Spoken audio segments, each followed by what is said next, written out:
Good afternoon, good evening. We'll call to order this meeting of the Technology Commission on July 11th, 2018. We'll start with calling the roll. Commissioner Bell? Present. Commissioner Guerin?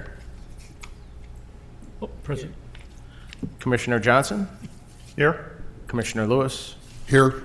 Commissioner McCannon? Here. Commissioner Campus? Here.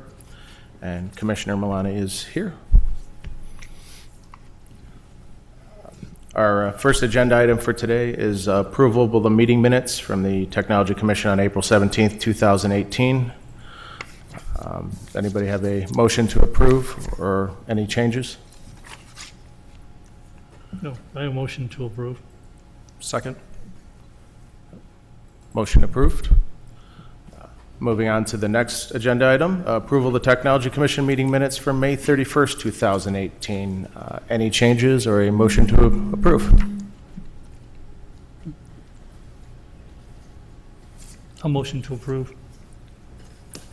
Second. Yep. All right, motion approved. So we'll move on to our third item for, You have to have a vote on it. oh, Motion and second, so ask all in favor. sorry. All in favor? All in favor, Aye. everybody say aye. Aye. Aye. Any opposed? Okay, now the motion. Motion is carries. approved. Motion carried. Just a simple thing, everybody has to vote on it. Work the kinks out. That's okay. So, I've been practicing this for 14 months, so I'm better. I've You've got a gotten little better. bit more under my belt. I practiced for about 5 minutes before I got here on the way here, so. Robert's rules. Not even that. Outstanding job. Great, thank you. Moving on then to the items for separate action. We're going to have a discussion today around the Smart City Survey and new project and new technology ideas that are coming out of it. And that's a discussion I wanted to have, so let me pull up my notes. And I know everybody has seen the results of the survey, and we've talked about it a few times. There was a meeting, I think it was about 3 weeks ago. It was myself, Frank, the mayor, and Glenn Horton, who is from the Economic Development Advisory Board, along with myself. And we started talking about really what the next step should be for the Smart Cities Initiative. And what came out of it is really we're on the right track with a lot of the technology advancements we're making in the village, and changes to the website, changes to some of the actual the human capital technology, as well as the permit tracking and all the different changes we're making to increase efficiency of the village. And because that's exactly what this whole initiative is about. Let's make things better and let's make things more efficient. So we started looking at roadmap, and came to the conclusion that Frank has already built a pretty concise roadmap that included a lot of the things that we were focusing on. And what we came out with was, we had this survey and we had over 300 different responses.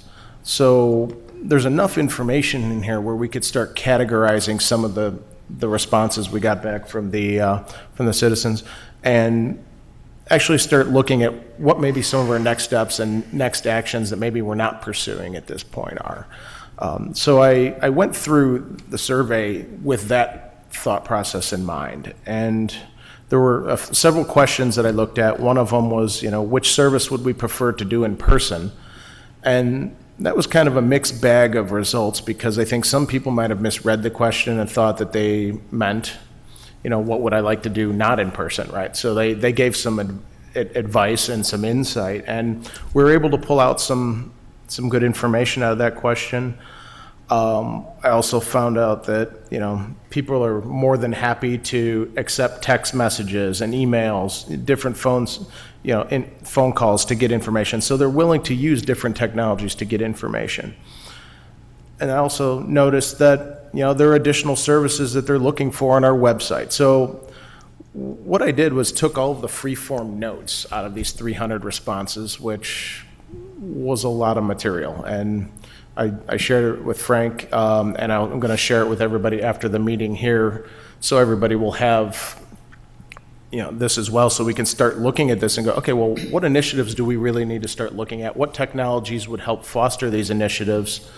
Because if we can start thinking about these now, we can start getting them on agenda items, getting into more detailed discussions around them, and start doing what we really want to do. We want to start bringing new technologies, right? Whether it be something along the lines of a, smart utility, or a smart, the LEDs, or even if it is something as simple as a technology to make things easier. So what I did is I went through and I categorized. And, some of the transactions that the citizens would like to see, I found, were communications to and from the village. How can they better communicate with the village in a two-way conversation? Problem reporting and tracking was big. Just a better source of information and a more organized source of information. And services that we can control within the village, such as like maybe a 311 service, giving better access to the recreation programs and signing on, things like that. But then there are also services that may not be under our control. So like Secretary of State, license plate renewals. It's not our service, but can we give people the right information so they can do it quickly and easily just by being able to go to the Village of Orland Park website? So to be able to bring those types of services in that may not be under our control. And then I kind of categorized what I called technology. So where people were talking about using new technologies for different reasons, like better use of GPS technology to see where the snow routes are being plowed, better fiber, things like that. So that's the kind of a bucket. And then there was just a general comment section where people free form let us know what they thought, whether it was good or bad. And I think there's a lot of good information here. And then the other one I noticed is that people were also interested in creating a kind of their own custom experience to be able to work with the village. So I think we're on the right path with that, being able to have this content management system and be able to, have a responsive website that would meet the needs when they go to it and maybe be able to configure it to get the kind of information they want. The second, or the last chunk that I went through were we'd love to hear your thoughts. And again, a lot of thoughts, but I was able to also use a similar categorization. So, thoughts around how they can better communicate with the village, being able to access information. Convenience was a topic that came up. Like technology is great for many things, but when it gets too complicated, people can get lost. So we need to make it convenient for people. It was brought up several times about maybe seniors may not necessarily have access to all technology, so we need to make sure that people are still involved in certain processes. So there was interesting comments like that. And again, services within our control, and then comments around technologies. And what this kind of helped me do was really start understanding, what things are needed in order for us to be successful with technologies moving forward, like enable an education on new technologies when we bring them in. We've talked about this. If we add new capabilities to the website, let's have an education session. Maybe like like an open forum where people can come see the new website, ask questions, and be able to get their hands on it. So I think that's things we need to keep in mind when we're introducing new technologies. And another one was the website. There was a lot of feedback on the website. Some of it good, some of it bad, but a lot of good suggestions. And I think some of it we were already thinking about doing, like online water bill. We already know that's there, but there's other things that people are looking for to get out of the website. So I just wanted to kind of recap, based on from the time we had our last meeting, the meeting that we had with Frank and the team, and really distilling this information where we are today. So any thoughts or comments on what I've presented here so far?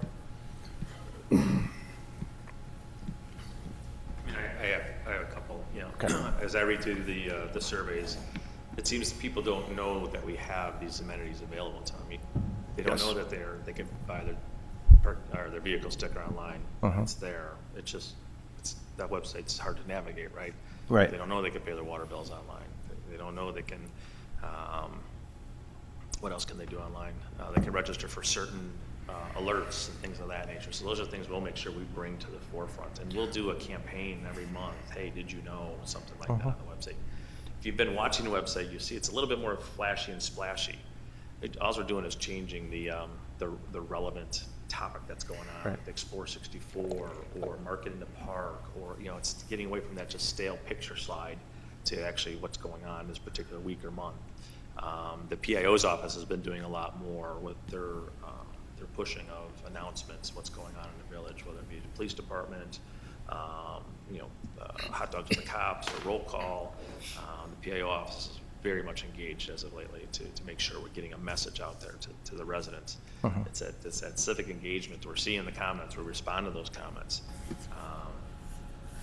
We're moving to do, if you receive a violation in the city and you have to pay a fine, we're actually going to put those kiosks over at the Civic Center as well as the police station, so you can pay your fines in those locations. So we're doing those things that people are asking us to do, Right. Because it makes sense. It makes sense. So, Sure. But I think the biggest one is the website. People want Wi-Fi, right? So you see, you guys can get onto a guest network now, right? You can hit the splash page, hit accept our terms and conditions, and you have 3 hours. You can surf the Wi-Fi. If you want to go to another facility, it's the same thing. All you do is log onto the guest network, and you're on our network. So we're starting to push that out. The pool has it now, as a matter of fact. So I was able to walk along the whole back fence of the pool and still be online on the guest network. So we're doing those things to make it here, make it so it's more relevant for the residents. Right. FLC, we're installing more cameras too. That's another one, security that people bring up. So I think we're seeing those go up more and more.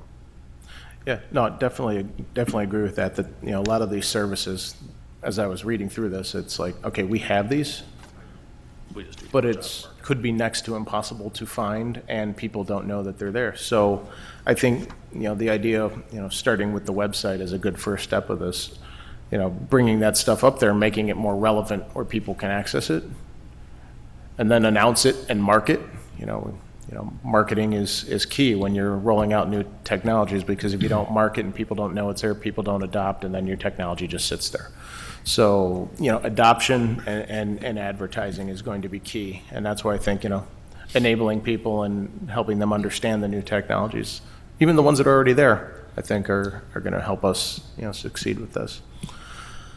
The next part of it was, we talked about wanting to have focus groups to reach out to certain segments of the population.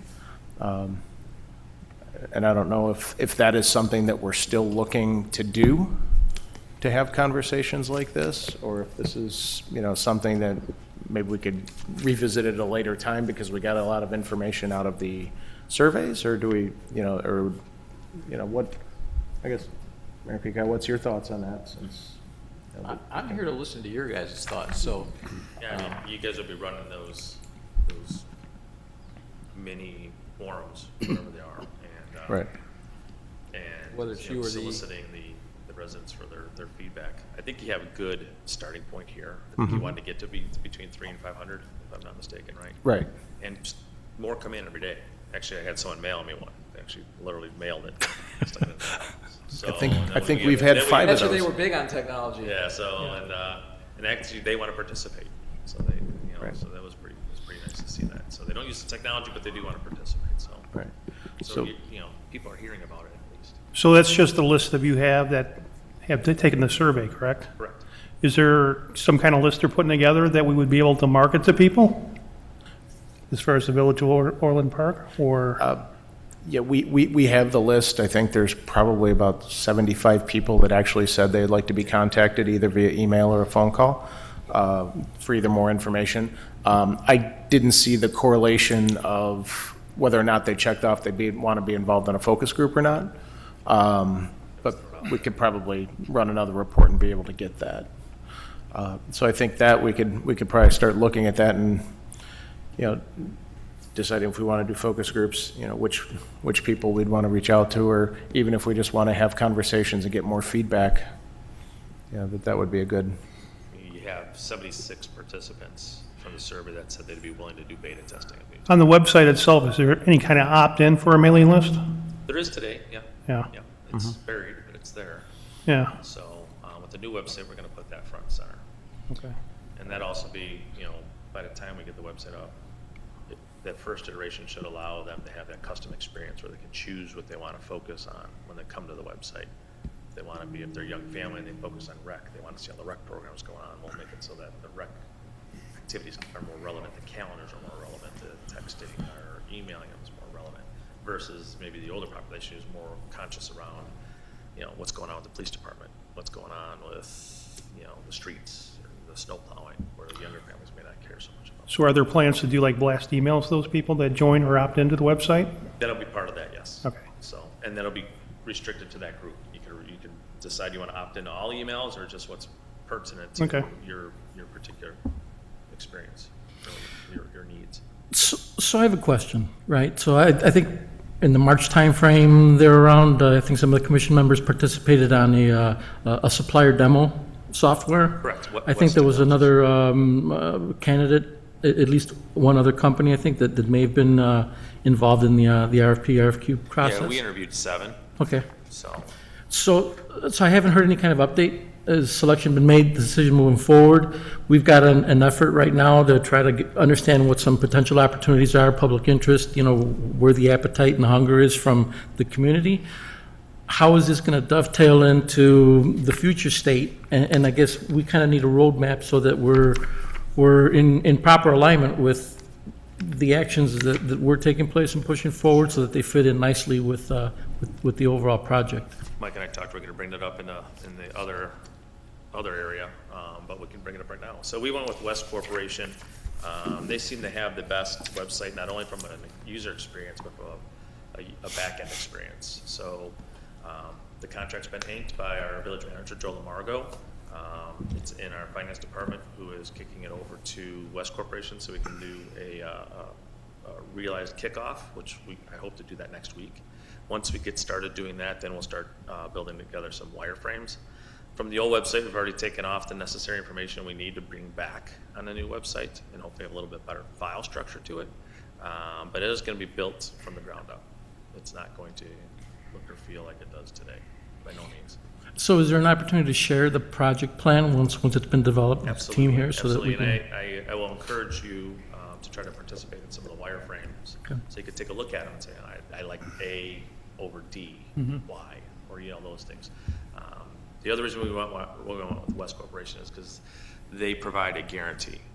They'll keep doing it until it's the way we want it. So we decided, we wanted that guarantee. That's good. So. Mr. Chairman?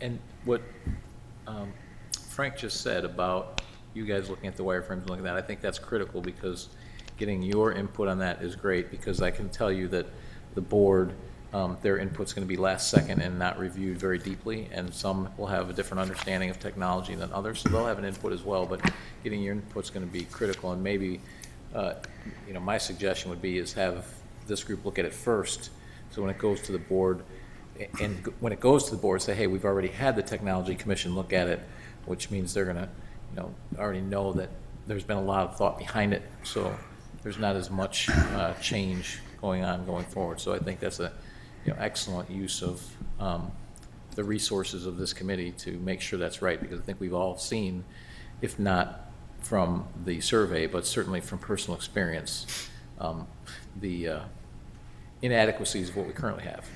And if we're going to do it, let's make sure we do it right, so that if we do it right, the modifications will be minor for a very long time. Right. There'll always be phases, right? The website will always iterate.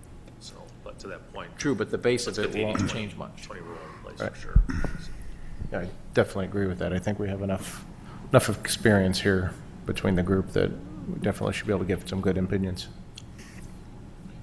I guess when you talk about next steps, first of all, my takeaway with the comments in particular is that it appears that the residents in general are totally open to using technology, using it. I see recurring themes here in the comments: recreation department, signing up for memberships at Sportsplex, or those kinds of things. We already mentioned some where these things are already in place, but people aren't aware of it, like paying the water bill. almost seems to me it's pretty simple. We can pick out 5, 6, 7 things out of this list of comments where things that have not been automated, and maybe have a list of potential projects or potential things that we may want to look at and prioritize. Because I really think the list of comments, my takeaway is they've done a pretty good job of identifying things that they're looking for. And to me, it looks like it's a relatively short list if we It's very take a look at it. Right, if you look at it. Things, citizen engagement, right? So the bringing on Tyler online so citizens can report from an email or from the website or from a mobile device. That's in the works now. EnerGov, which is the planning, land development, and permitting module, also part of Tyler. That just had our kickoff meeting 2 weeks ago. And now we're filling out the questionnaires and coming up with our workflow. That'll take a better part of a year to get actually in place where residents will be able to do most of the permitting online. And that's Tyler's timeline. That's not necessarily our timeline, but we want to try to, condense that as much as we can too. We want the residents to actually self-serve. We're not going anywhere. We're not, the folks at the desks aren't going anywhere. But we'll be able to see metrics, how many people now decided they, instead of walking to Village Hall, and that'll give us a chance to be able to do what we need to do from a staffing perspective within a year. And I guess let me give some perspective on that. So I know you say we're not going anywhere, but I don't think that's necessarily true. I think there may still be ERI, people, right. but there may not be as many. Right. In a lot of these cases, and I think that's part of what we have to look at as you look at what the feedback was. Is I think you're right, having a short list, but it's what can be implemented, how quickly, and then also how does that dovetail with some of the other things we have going on from an early retirement perspective, because that may jump number 3 to number 1 if number 3 is on the list and we don't have people. And and that number 3 is going to replace most of the people. Well, that might be the one that we want to do first and migrate first. So all of that stuff will come in. I don't know if you're aware, we're doing early retirement, right? It's public now and it's out there. So that will automatically reduce our headcount because people are And taking. the goal is to backfill Not to backfill. as few as possible. Yeah. Some will have to be, but as few as possible, and move people around, reorganize, because we're all aware of the cost situation, and that's over and above this. But this ties into it so critically, because technology is what's going to make the efficiencies the efficiencies happen, so that we don't need bodies on the ground everywhere. You can't necessarily replace officers on the beat with technology, not without Big Brother and a whole lot of other issues we get into. And you can't, technology's not going to cut the sod out and replace it. But a lot of the back office and things that people interact with the village through can be handled through technology, which reduces our workload significantly. I'll give you an example. Out of my 4 full-timers, all 4 of them are eligible for the ERI. 3 of them are taking it. He's going to have no staff. So, You have no staff. But that's where backfill becomes, like I said, There's it's going to be, we're trying to minimize backfill, but there's going to have to be some. you have to find, at least one If person they that can exercise that option. do all those activities, so besides me. But yeah, that's an example of how technology coming in should help us, lower the cost of delivering services to the residents. To circle back to the comment too about, kind of picking out some of like these key items to focus on, the report that I'm going to send out, since it's consolidated, you get a much better view of the information that was in the survey. I've eliminated a lot of the duplicates, consolidated some of the comments into a general theme. So when you see it, you'll be able to look at it and go, okay, this makes sense. And then you'll start seeing some of the patterns that come out. And then we should probably look at it and see exactly which technologies are in place already, which ones are going to be improving with the new website, and then which ones aren't currently implemented. And those are the ones that we can start looking at as far as next items to start approaching. So one other thought I had on this, and I think we very appropriately prioritized the residents' feedback, but have we considered or done any outreach to the businesses within Orland Park and how they interact with the website? That unfortunately is our biggest gap still. This because we sent this out primarily, through probably the channels that most likely for the residents would look at, we didn't get business feedback. However, I still think the same survey or similar survey could be sent out to the businesses. As part of the retention visits that we're doing on the Economic Development Advisory Board, and I haven't been on any in a while, but it's one of the things I want to start doing when we go to these is start asking from a business perspective, how do they feel about technology in Orland Park? What do you need to make your business successful from a technology perspective? What is missing? What is here that you use? And get feedback that way. So that way, we're face to face, we're going to get real input. So I think that's something that I want to start implementing as I go to those meetings. The chamber's been pretty vocal about, what they would like to see us enable and, help bring them more attention to the businesses. But we have to be careful about how you do that, because there are people who belong to the chamber that aren't Orland Park businesses, and how do we handle that, right? So there's some fine lines in there that we need to learn how we're going to step over them. I think it would be absolutely appropriate for you guys to put together a survey for businesses, and we can run it through the chamber, and we have a huge list. I mean, everyone who's got a business license in town, we can run through. Right. We don't have to go to every single one of them, but we can pick and choose, or you can tell us, hey, these are the types of businesses we want to screen. We want to screen just the businesses with storefronts. We want to screen, so we can definitely do that. I would probably modify the survey somewhat to be more business specifically focused, and probably can shorten it a little bit, because the businesses that fill it out will probably have a lot of their demographic type of information, and maybe the demographics are different, size of business, type of business, that kind of stuff. But I would think that would be a very good approach to take. Yeah, we thought about like beacon technology. You have your mobile phone with a responsive app or website. Beacon technology going by the business, and it picks up your phone. It knows that you've been on the Orland Park website. Oh, $2 off coupon at Jimmy John's or something like that. They pay the initial fee for the beacon technology, and we build it into the website. You're in the park. Hey, did you know in this park you have these amenities? So something that would come up as long as they've had their browser in the Orland Park website. It would know that, collect that data, pop-ups and there. So something we're thinking about on the fringe. Not saying that's going to happen, but it's something that trying to keep innovation high. Right. So just different ways of doing it. And those were some of the things that came up during our initial workshop around this initiative, was to, how can we implement things for business to help them grow, so they continue to have people coming into their businesses. I mean, this might be something that Commissioner McCannon and I can work on, as well as why is his name? Glenn Horton can probably give us some input, because he's working on this from the Economic Development Advisory Board side as well. And since he's an Orland Park business, he was on the call with us that day. So, maybe he can help us with that, kind of framing the survey the right way.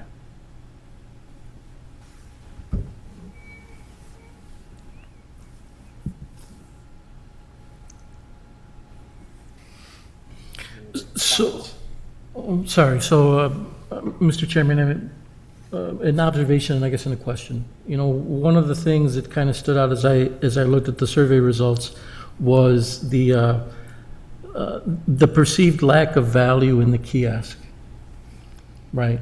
Yes. Has there been any discussion as to whether that's going to be included within scope, prioritized, deprioritized? What's the current thought process on that? Well, we initially thought we'd put the first 5 out there. Culture Arts Center, Orland Health Fitness, Sportsplex here at the Village Hall actually has 2 of them, one up on the 2nd floor and one downstairs. The initial purpose was people are going to be drawn to it. They can go look for jobs, because we don't put out job listings anymore. We don't put out paper, we do it online. They can pay their water bill, they can pay their speeding ticket, a red light ticket. They can research programs for the rec department. So, we thought maybe they'd get a lot of use. We don't have a good way of measuring how much they are used. We just don't. But we do know that the folks at the cashier station do send residents over there to pay certain things, for whatever reason. So it actually it does work out from time to time. I think putting them in public places is gonna be hard for me to manage. So putting them in the mall probably isn't a good idea. Just because, you should have eyes on it all the time, though there's nothing on those computers that is saved. So there's no personal identification, PII data on those computers whatsoever. We don't hold that here at the village either. Everything's done through third-party, site. So we don't collect credit card numbers. The only thing we collect is social security numbers, but that's from an HR's perspective, right? And that's not even subject. Those aren't even on our networks. Those are on the Wi-Fi network, which is air gap from our network. So I think it'd just be hard to put them in some of these locations that people are requesting them, like metro stations and things like that. It's just become a management nightmare. So I think security was one of the things that was mentioned in one of the comments regarding the kiosks. And in the future state, you'll probably have more mobility support, right? Cell phones and tablets and whatnot. So I guess the question, at some point in time, and hopefully within the future state, you can tell where the requests are coming from, right? Whether it's a handheld PC or your kiosks. We can get those through Google Analytics today. It's not on an individual, I guess I can pull your IP address from the Google Analytics. I know exactly what your IP address is when you come in and look at the Village of Orland Park. I could see everything down to where you went. So whether it's heat mapping or it just tells me, what pages you went to first, I can see how long you're on a page. You get pretty good information from Google Analytics these days, so. I guess what I'm driving at is that whole cost-benefit analysis, right? At the end of the day, is it really worth the investment and whatever maintenance is involved Right. if they're not going to be used? So, Yeah. My initial reaction reading those comments was, okay, maybe we don't jump off and implement kiosks everywhere, but at least, utilize the ones we have in place today. I mean, I think Ed Lilo mentioned we paid maybe $700 a piece for those. Yeah, that's something like just a that. They're simple not Dell. expensive. Yeah, it's not very expensive at all. But you do have to make sure they're up and running. You have to make sure they're maintained. So there's costs associated with that. So I mean that. Prime example, Cultural Art Channel. There was a Microsoft update on the computer, overnight, and it came back and it's just a regular computer screen. Right? I have software on it that locks down that computer screen, so you only see those tiles. It's called in tiles. It's a very inexpensive program. It's like, hey, you got the computer screen over here. They put in a ticket, and I just happened to be driving around the village, and I said, okay, I'll be right over there. I just went over there, restarted it, and came back up like it should. But those things I don't know about unless someone tells me. The computer doesn't have the capability of telling me that it went offline, and the application didn't launch properly. Yeah, so there's no way for it to call home to let you know what's Right. happened. Right? So At least that's, not at this time. I haven't found a way to do that yet. so yeah, that was my opinion after reading that was like, okay, let's continue to use the ones we have, but maybe not invest heavily in putting them in malls, putting them in all the public places because they may not get used. I totally agree with that, and I'm also looking at, you have kiosk. When the inclement weather starts in this area, which lasts for 6 months, people aren't gonna come in here and do it. They want to probably be able to do it online more than anything Right, else. they want to sit in there for Yeah. Come in here. So, well, they want to see you. I guess what I see from all of this is the need to migrate people away from dealing with cashiers and people that, oh, by the way, they're going right into online and entering the same stuff that can be entered by the person, and we're just adding another person to do it. It's kind of like, if you go back to the banking industry, people would go in and get their savings account books stamped and everything, and there are still people that do it. Now the banks charge for it to try and to force, to move people away from that. So I think there's the question becomes, how do we effectively migrate people to use the technology that they say they're willing to use, that is there to be used and is not being used? So there's a disconnect there somehow, that they're not being migrated, they're not being reached, they don't know it's there, whatever that answer is. And maybe that answer is educating that it's there, maybe that answer is making certain other options less available so they start doing it. And also it's making it easy. It's adaptability, I think someone Right. brought up, right? It's got to be easy. So all It's that not easy ties to together. do it, yeah. And right now, nothing on our website is easy. Right. It's So along that line of thinking, I agree that the mobile aspect is important, because I think especially with the younger generation, but is the wireframes that are being created currently, are they, I know we'd mentioned responsive design patterns in the past, but is there a separate user experience being considered for the mobile platforms, or is it just whatever the website is? The it's doing website is responsive? responsive in itself, so Okay. we're not creating apps. So if we channel energy or thoughts away from the kiosk approach, we might want to put more into that aspect, because I think that should be different. I think that should have a different feel. Correct, we would readjust the InTiles application that's on those kiosks and just have it focus more on the website than on the individual, I'll call it the individual parts of the website or individual actions that are third party, maybe more third party than they are built into the website. Makes sense, makes sense. I think the number one thing that you have to think about is how to inform the residents of all this, because I love the Facebook page. That's where I get all my information. I even like when the police puts out, hey, have you seen this person? They had a crime here and we want to get a hold of them. All those things are great. We love it. And Wanted Wednesday or whatever. in my neighborhood, I probably know everybody in my whole neighborhood, which is probably 50, 60, 70 people. And when I tell them about, this is going on, they go, where'd you get that? I said, on the Facebook page. I go, I don't know anything about it. So now, these are all people my age, older, who love technology, and they spend a lot of time on Facebook. Older people like to spend, because they sit home, they wake up in the morning, have their coffee and that, and they're on Facebook. Because they get to keep in contact with the family who's, like I do, my granddaughters in Oregon and things like that, because we can see what's going on, pictures. They all do this. But now they're starting to use that Orland Park Facebook page because I told them about it. So I think it's how do you get everybody to do this stuff, which again then can just work all the way down to what we're trying. The objective is to get the residents to use the technology and reduce other costs. Right. Facebook, Instagram, Yeah. Twitter, text, and email are probably your biggest hitters for Yeah. most of the population in Orland Park, right? We're not a big Periscope community in my mind, or a big Snapchat community. No. So, Now with Those an are- average age those of are big 57 years old. Yeah. So, but the PIO's office is trying to do much better, and they are doing they are doing a much better job of posting on the Facebook, more relevant. If you notice, the meetings are being broadcast on Facebook now, right? Can you track that? Yes. So you know how many people have actually clicked Absolutely. on? How long they were on it for. Good. Who clicked on it, yeah. It's all identifiable. So you're finding Comments. out then that is becoming more, people are using Facebook more and, Absolutely. okay, that's good. Yeah, it's getting traction for sure. So, I know it's, we look at these different platforms and go, okay, a lot of people are using it, so that's where we need to kind of focus, but unfortunately, the world is moving more towards omni-channel. The same content has to be everywhere. right. Because you never know where someone is going to go to get that information. I couldn't tell you what's on the Facebook page right now from Orland Park. I think I'm signed up for it. I think I, like it and follow it, but I don't get the updates in my feed because I don't go to it enough. I also don't use Facebook that often, and I don't use Instagram.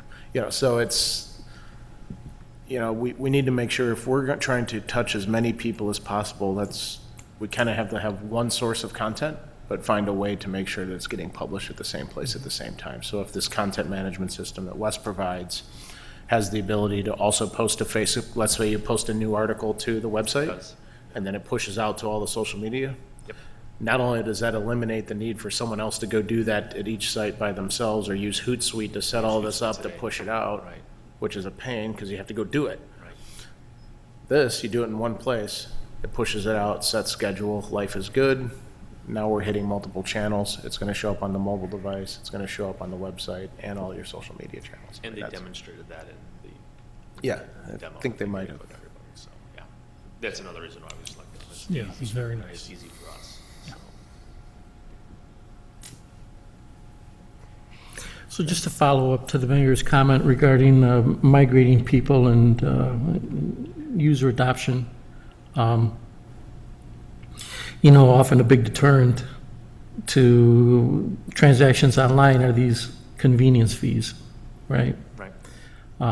Which makes it more sometimes convenient just to go talk to someone in person and avoid that charge if you've got the extra time. What is the thought process moving forward on online transactions, and is the thought to implement transaction fees? Right now, we do not. So if you pay your water bill online, we don't charge you a transaction. Well, that was certainly one of the comments or in several different places. If there's a fee, I don't want anything to do with it. Absolutely. Was kind of prevalent in a number of these responses, and I feel the same way. I don't want to pay for that convenience or whatever they want to call it, so.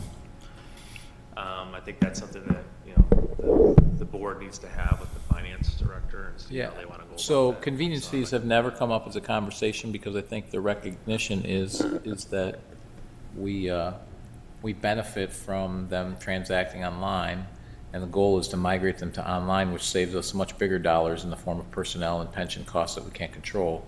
And so eating whatever the fees behind that, it's kind of just a different way of providing the service instead of an employee or two or whatever with pensions and health benefits and all that. It's some outsourced service provider that does it for a fraction of the cost.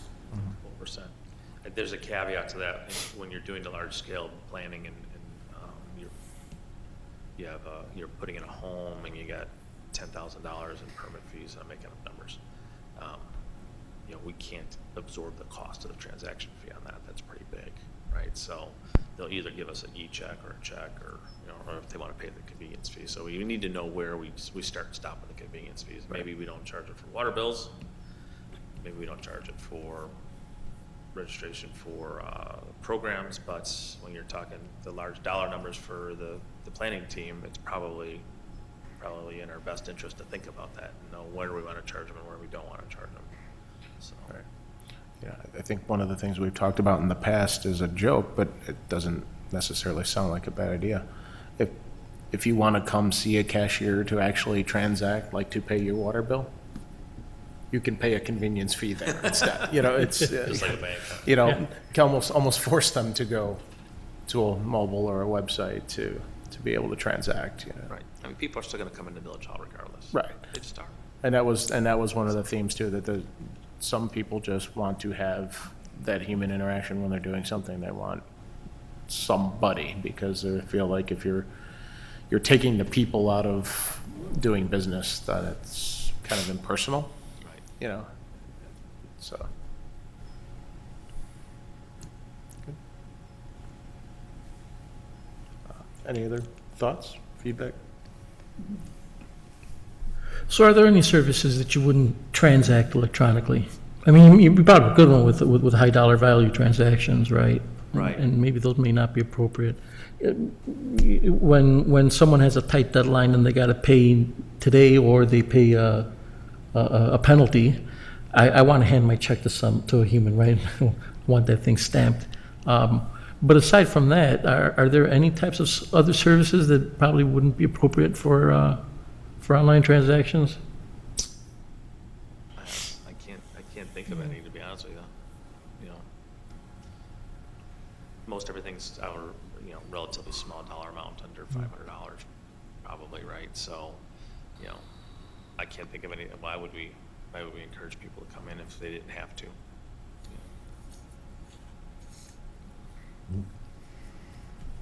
Just plain devil's advocate here. No, I Yeah. can't think of anything. It's a Okay. good position, but I can't think of anything. Yeah. We don't charge for too many things,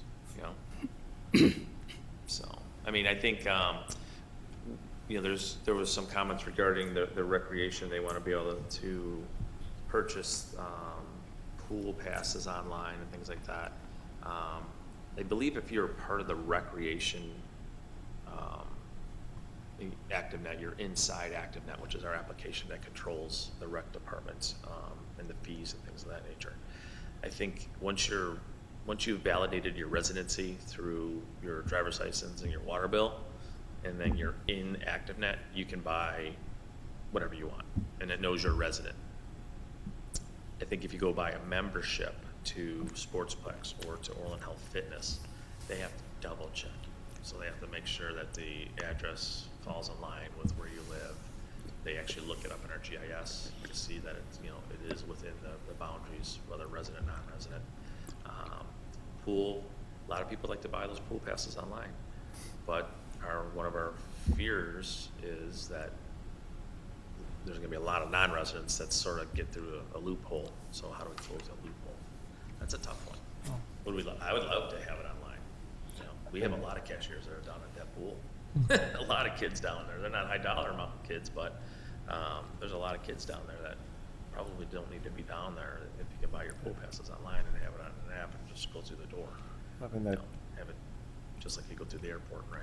So, and that could also be a workflow type thing where they go to the website to submit their application online. It's a scan of their driver's license and a utility bill. It goes into a workflow. Someone goes, oh, yep, this is valid, hits the button. Next thing you know, now they're getting their membership.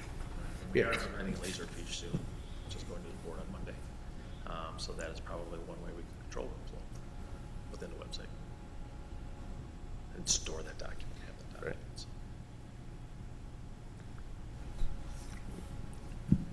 Final thoughts? Mayor Peacock, I think you had some thoughts around Yes. other facets of business. technology rather than just. Yeah, so I think one of the questions that came up last time is, what is a commission? And I'm hearing this from some of the other newer commissions and newer commission members, is how do you operate? How do you work? So just to, and I think tonight is a good example of how you work. You work together, you figure out what your priorities are, and then you're gonna, work on those priorities and bring those to the board, and you either bring them through, ideally, in a perfect world, it would be with, working together collaboratively with whoever the trustee, who's not here, and and also the rep from the village, which in this case is Frank, working with them, and you can bring those things to the board if they're recommendations. It doesn't have to be something the board's put you to do, or something that Frank or Jim Dodge has had to do, or myself. It'd be something you guys come up with and say, hey, this is something we think we want to give you your opinion on this, because it may spur, may spur our thinking, it may spur action on our part. But the technology goes beyond just website, mobile apps and things. So other things that I consider to be technology related, for example, is alternative fuel use is a technology related issue. And so we've done some work on that. And that's something that going forward, we will probably eventually start converting vehicles to CNG at some point. It's not today, but it's probably going to be in the future at some point, and converting our fleet over to that, because that would save a significant amount of money. So it could be solar technology. It could be, there's a lot of different technology besides just computers, computer-related technologies that you can weigh in on.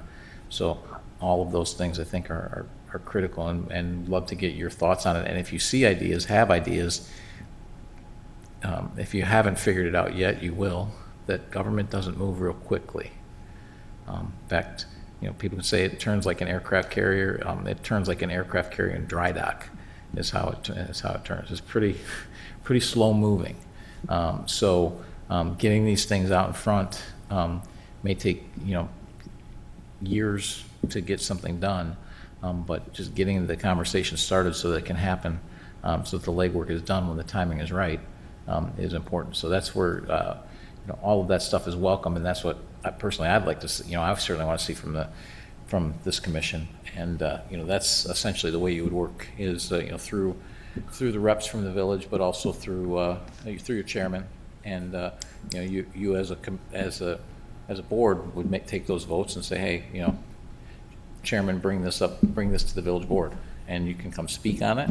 We've had the Economic Development Advisory Board has come and spoke as citizens without putting it on the board. We've also put things on the board specifically, or on the board floor specifically from them as well. So those are things that can happen. One thing we're aggressively trying to do is try to find ways to find grants so that we can implement newer technologies, whether it's the CNG for the vehicles, or it's a grant for the roundabout out front, whether it's technology grants. So if any of you are familiar with where to find grants, or if you're familiar with grant writing, we actually are bringing out a grant writer on contract to be able to help us get through some of these. So when we look for technology opportunities, it doesn't have to just be computers and things you plug in.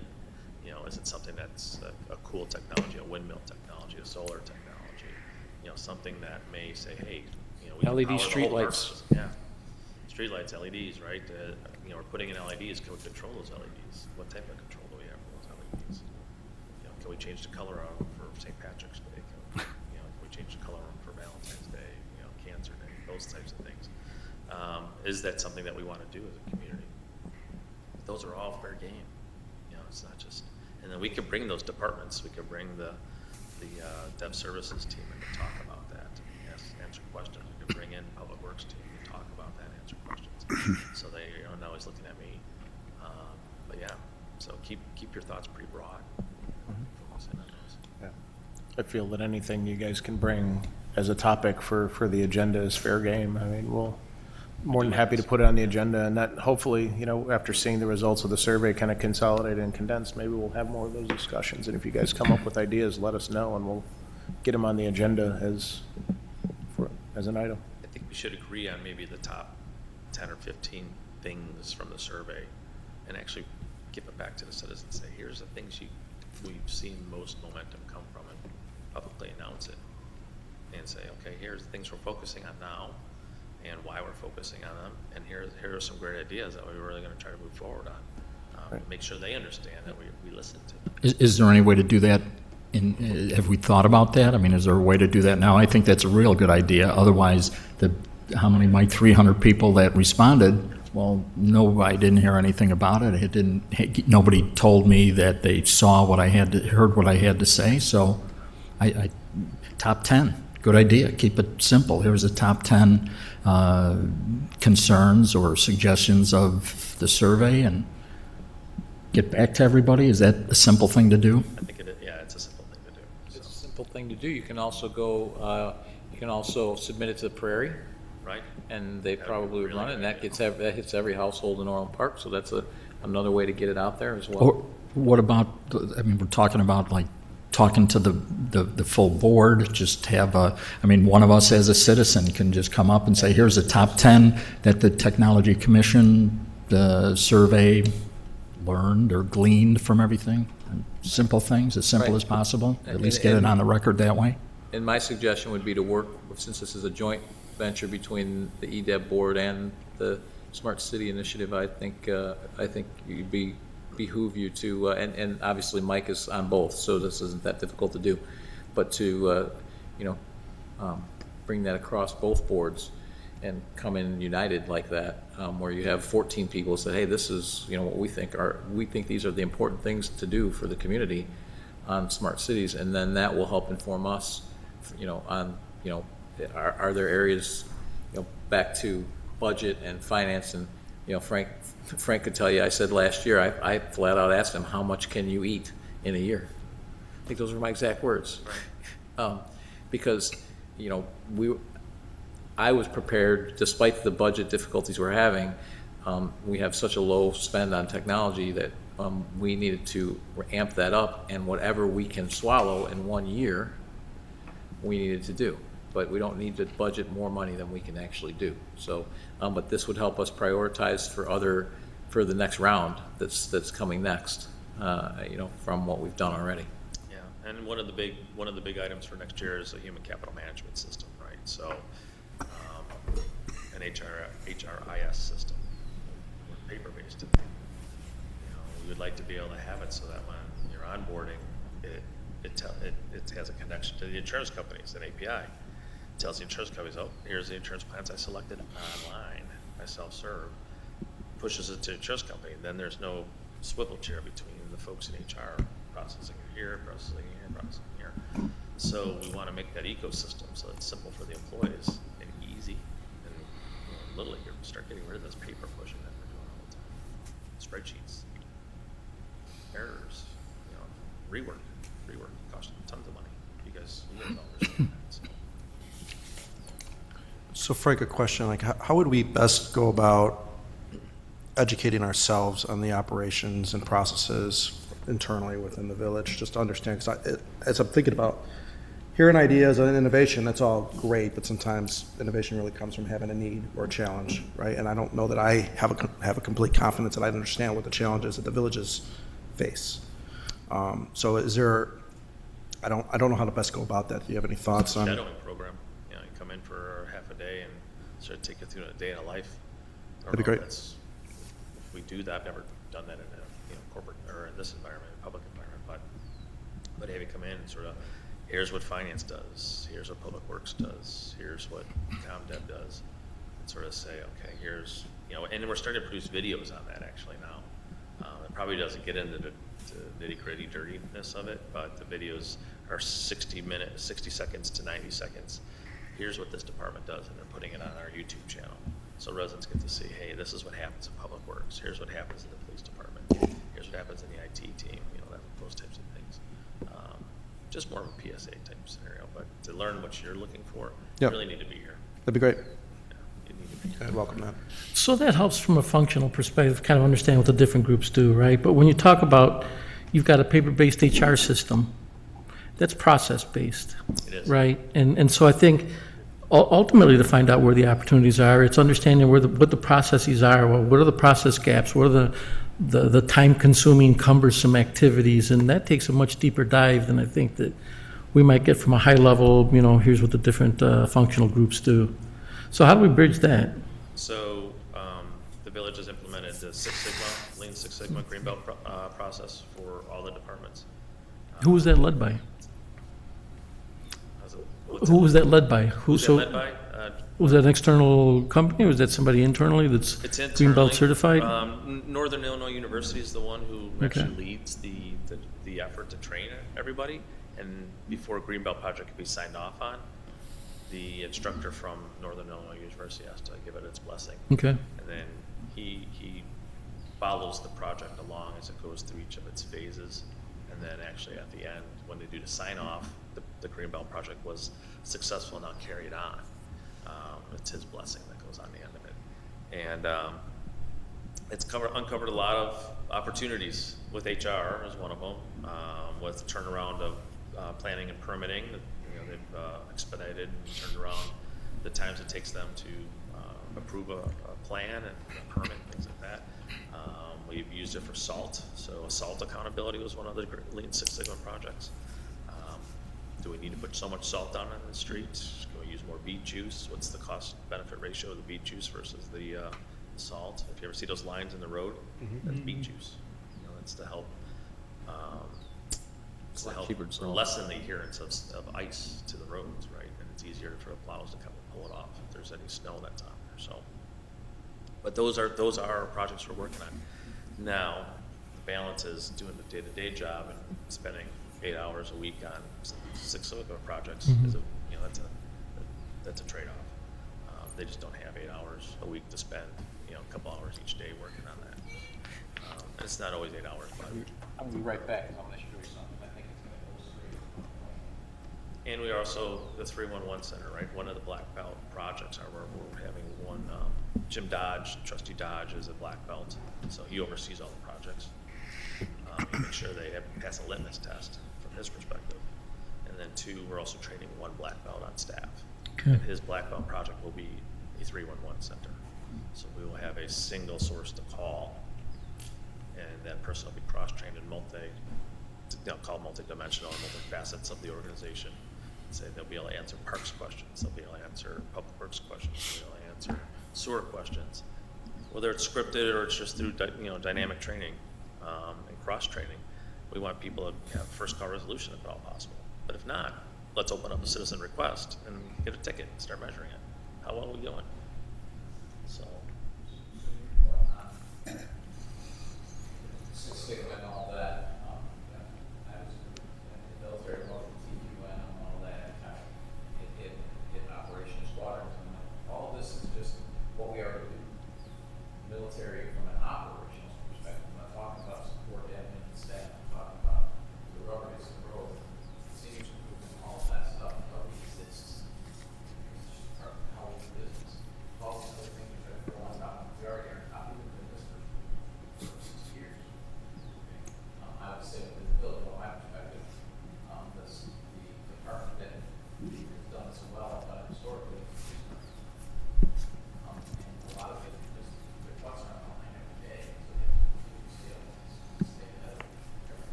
don't see what results are at the end of the line.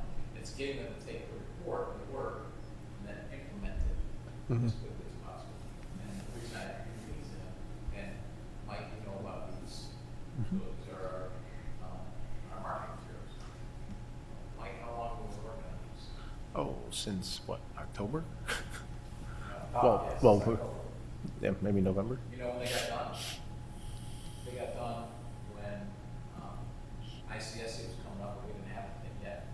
We had 4 weeks left to do it, and all of a sudden it got done. We were May.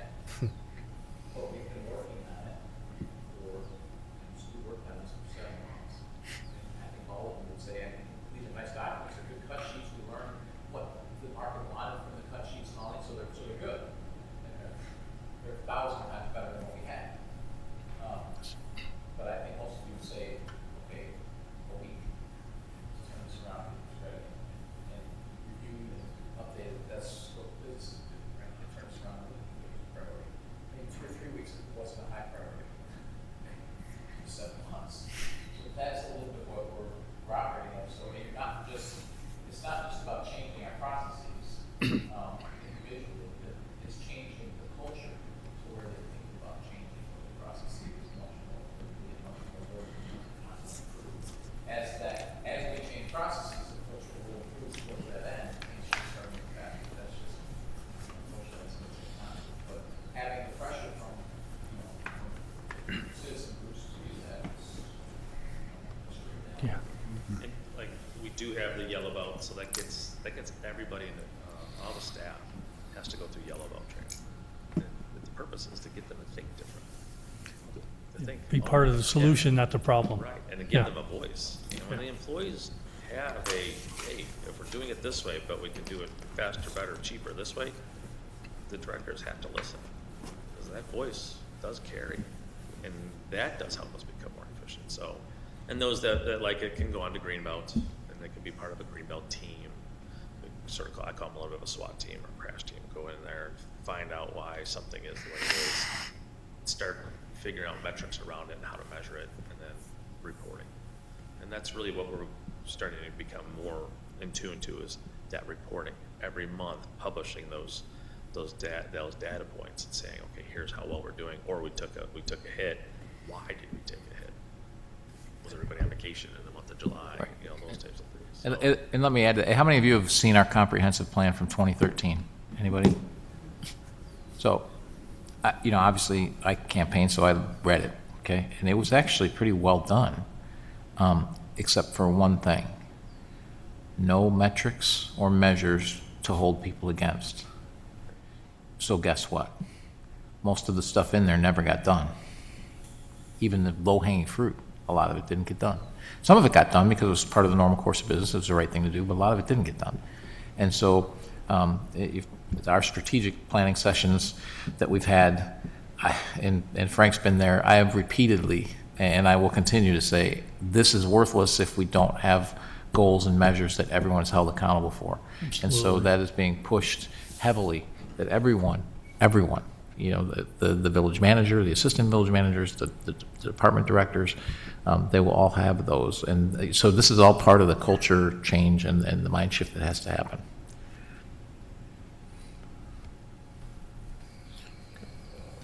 And it's rather standard practice. Outside of government, it is. In the And business world, yeah, so yeah. I make us, so with that said, I will say, I make Orland Park, sound like, anyone from the business world goes, oh, geez, are you kidding me? But relative to the government, Orland Park is actually on the leading edge, not on the trailing edge. So that doesn't mean we're anywhere near where we need to be. But we need to continue, we need to even go even further out on the leading edge because we're nowhere near where we need to be because as we all know, anyone from the business sector knows that we're nowhere near that. Frank knows because he's from the business sector. Most of our employees are not. It's just, most of them don't have much of a background in the private sector. That's just the way that it is. And so bringing that thinking in, it's going to take time. And Frank's been here, 10 months longer than me? 8 months longer than me? 2 years as of the 6th. Yeah, so about 10 months longer than me. And so he's lived it, he's seen it. And it has changed. It's changed a lot in just the 12 months I've been here. Yeah, I think one of my employees actually City because I can't believe how much we've accomplished. I said, well, they've got funding, and we have purpose. Let's go get it done. So, and that's really the overreaching. And I think it starts, for you, you had no funding, but I think for most of the departments here, it starts with purpose, because the money's there. It has been for years. Your department was a little different. The money wasn't there, but, so.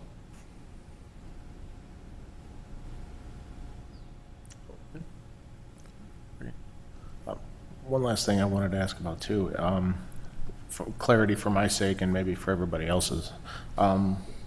The overlap between the Technology Committee and the Technology Commission, I think that's a little hazy to me because I was looking through meeting minutes and I saw they're approving things and voting on things, but what is the purpose of the Technology Committee versus the Technology Commission, I guess? I can explain that. So all of the commissions, with the exception of a couple, I guess, so not all, but most of the commissions, are commissions that the board has put in place to get citizen input on issues, and which is why we reviewed all those commissions, because some of them weren't really doing anything anymore, et cetera.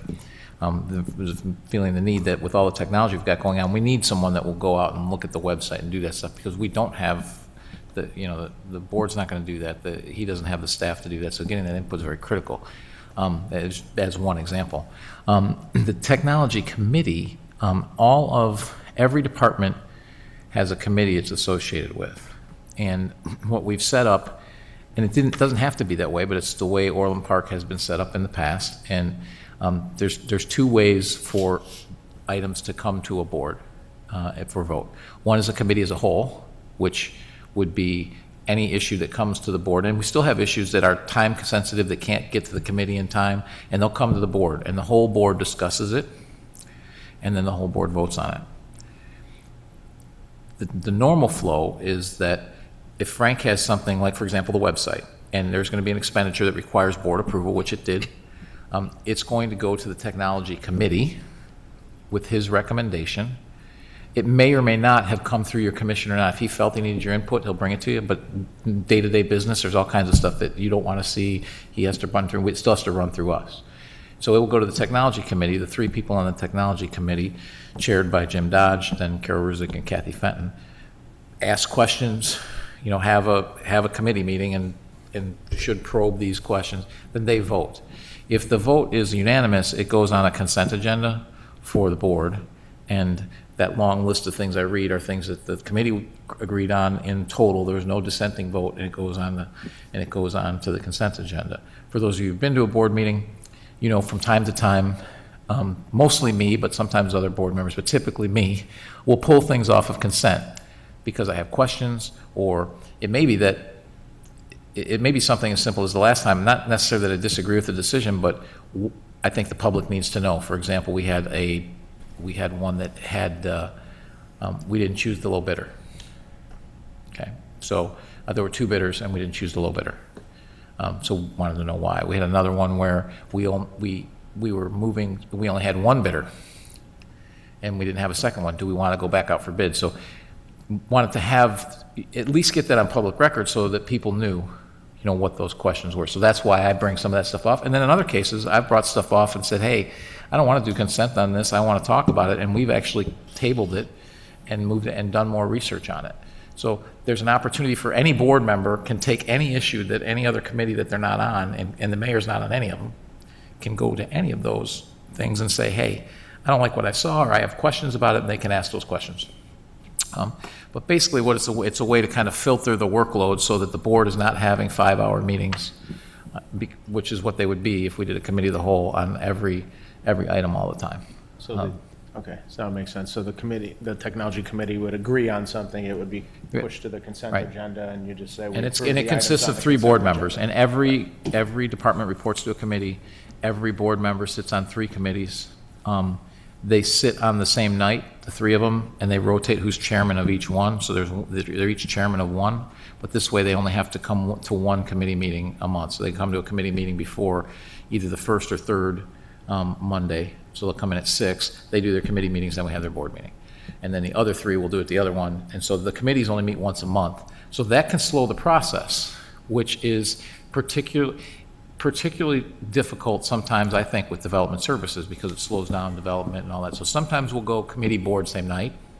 Sometimes we'll skip the committee and go straight to the board, which I think, for example, I think we're doing that with LED lighting on Monday night, for example.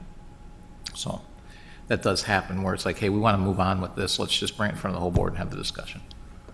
And the committee is also responsible for funds, right? So they approve funds, where the commission is not. So we're more, in this commission, it's still more of an advisory. Absolutely. Absolutely advisory. The Sounding board, board, yeah. the board has not given away any of its duties as elected officials to vote on anything. Right. And if I were to even suggest that, I'd get hung from the rafters up here. So, and I wouldn't suggest that anyways. We're elected. It should ultimately be our responsibility. But I want strong advisory boards that have strong opinions and give us, at least that's what I want. I can't speak for everyone else, but I think that helps us do better things and be better at government, is to get more people involved, paying attention, because my list of things to do is just beyond what I can actually get to, and I have to prioritize which ones I'm going to dig into and which ones I'm just going to trust staff and others to look at. Keith, do you think you'll have things that'll come before us for us to check and look at? Well, an example is the boards for the wireframes that you're doing for the website. I mean, that's an example of something that's going to come to you guys first, because it's going to help, because we want that input to reduce the workload on board members and to get the expertise that's sitting here that may not be sitting on our village board. So, and there could be other things from time to time. The Smart City Initiative is not going through the board. It's going through Economic Development Advisory Board and through here. It's not being run through the board at all. So, those types of things. Okay. There could be others in the future. The CNG thing we did, there was no technology commission, so that would be something that might fall into the technology commission's lap, or could fall into the public works. We don't really have a public works commission, even though it comes out of the public works department. That could have been something that came through here. We just we didn't have that at that particular juncture. You may have some valuable insight that they may not be thinking. I wanted to ask a question about two things, the CNG possibility that was brought up this evening, and the LED lights that has been talked about for quite a while. How did those originate? And it seems to me that we've got this survey. We're talking about focus groups, individuals, and what can benefit them. However, CNG and solar lights or LED lights, those kinds of things would have a big financial impact on the village. And the things we're talking about in here, although useful, they're for the convenience of the residents of Orland Park. That's all well and good, but we could be talking about some big-time financial improvements and savings that I think we have to present. And like the LEDs, was that your idea, Mayor? Or, it was interesting. It's been months and months that's been talked about, but, that's a... So, well, And the fiduciary CNs and financial issues are going to be the board's purview. And these things come up all the time, where we have to decide what are the priorities on that front. So LED lighting is a perfect example, and it's something that was taken off of consent by me, actually. We had the requirement to get rid of, I think it's T12 lights are being obsoleted, and we had to switch them to T8s, okay? And we were presented, actually it wasn't on consent, because they gave us a presentation, and they said we're gonna go to T8s versus LEDs, which on its surface, I just scratched my head and go, that just doesn't make sense to me, knowing where LEDs are going. So I asked a bunch of probing questions. You may have been at that meeting. I didn't get very, in my opinion, the answers that, I didn't get warm fuzzies that the answers and that the detail was given to me that needed, so I asked for more data. I came back with more data, that same kind of a situation, so I continued behind the scenes to work on more data. We elected to table it till we had the information needed. As it turned out, we chose to go with LEDs because, and the rationale behind it is, once we got all of the numbers that were being shown were, a particular year were T8s looked most favorable, and the LEDs were, if you took it out 6 or 7 more years, LEDs became almost the same. It was like $6,000 difference. But there were two factors that weren't considered in that. One is we don't pay for electricity in any of these buildings. So while we may only be paying $6,000 more, we're really saving an awful lot of electricity, which is the greater good for the village and for the community to not use that electricity, even if we don't have to pay for it. So there's that function. The other thing is that was never captured was the opportunity cost associated with not touching those LEDs for 25 years versus having to swap out the T8s. So we never captured that. And then on top of that, what happens if the T8s go obsolete and we have to swap to LEDs anyways? Why not do it now? So the board agreed. So this year, we spent, I think it was $50,000 more than we would have, because the recommendation was being made over as short-term dollars versus long-term value. And the board elected to go with long-term value, which I think was the right decision, but it took somebody pushing to make that happen. Now, the LED streetlights, which are coming up on Monday, one of the things that were presented during that was that, you may have been here for that, where they said doing the streetlights would cost $4 million throughout the whole entire village. But it would pay for itself in 8 years, because streetlights, we do pay for electricity. So we would actually have energy savings that would pay for itself in 8 years, and those would be in for 20 to 25 years before they have to be changed. I'm like, I do that math, I go, that's pretty easy math. That's what we should do, and even if we have to borrow $4 million at 2%, we're gonna pay it off in 8 years with the savings that we have. That, to me, is the right use of our debt capacity, and the right use of our ability to borrow to do things that we can more efficiently do, because we don't know how long these grants are going to exist. We don't know how long all of these programs are going to exist.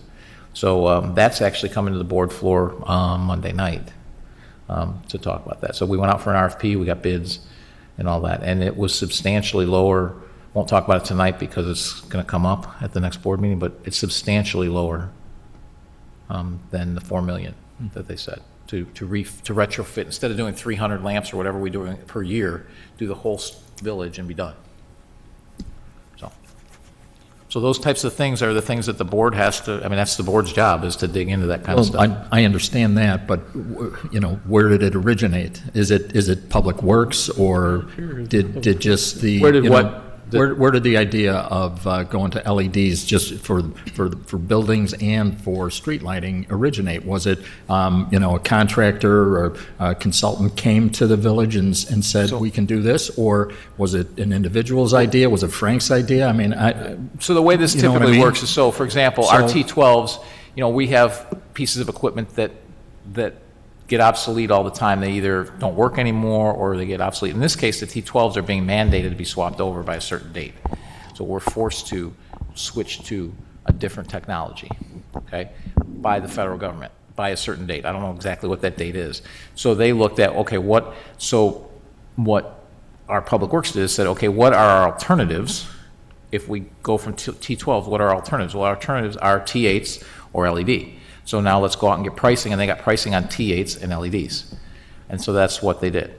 And our energy services consultant actually did all of that work, and they came back with a recommendation of initially T8s. That's where all that pushback from myself came from, and then eventually the other board members as well, of, yes, we are under some financial constraints, but we're not broke. So let's make the best long-term choice, not short-term decisions. So that's where that came from. So, and that's what happens with a lot of our stuff. The CNG came about, again, because one of the board members pushed forward propane through, and looking at leasing propane for the police cars, and they've been looking at this for quite some time. Before I even got here, they were looking at that, and they were getting close. And I guess I just have a little different perspective, having some energy experience, and I said, propane? That's not where the market's headed. So let's look at other alternatives. And we did, and we killed the propane thing, not the time yet. CNG may not quite be there yet. Propane is definitely not there. CNG is not quite there yet, but it's pretty clear that's where the market's headed. And so eventually we'll probably go there. But what we did is, instead of jumping into the propane world, we said, let's hold off. We don't really need to make a decision on that until the best time to make that decision is we have a fuel island that is it's old and it's going to have to be replaced. we really don't hit a go, no-go on that decision until the fuel island's replaced, because it'll be a lot cheaper to put whatever pumps you need for CNG in at the time you redo the fuel island. So that was kind of the decision, is let's just delay this decision until, and, you know, if it's 1 year or 2 year, the marketplace will be further along, the technology will be further along, and we'll have a better feel for, what those savings would be. I think the savings are going to be substantial, because the numbers were run off of last year's gas prices of diesel, which were like $2 a gallon, now they're like $3 a gallon. So I'm guessing the savings are going to be pretty good. But we're also moving to leasing vehicles as well, so we'll actually turn those over a little bit faster. And the biggest turnover for us is police cars every 3 years. So even if we bought all new police cars today, 3 years from now, we could switch them all to CNG if it was the right thing to do, because we buy all new ones. We rotate them out constantly. So, but that's how that stuff comes about. So, Got it.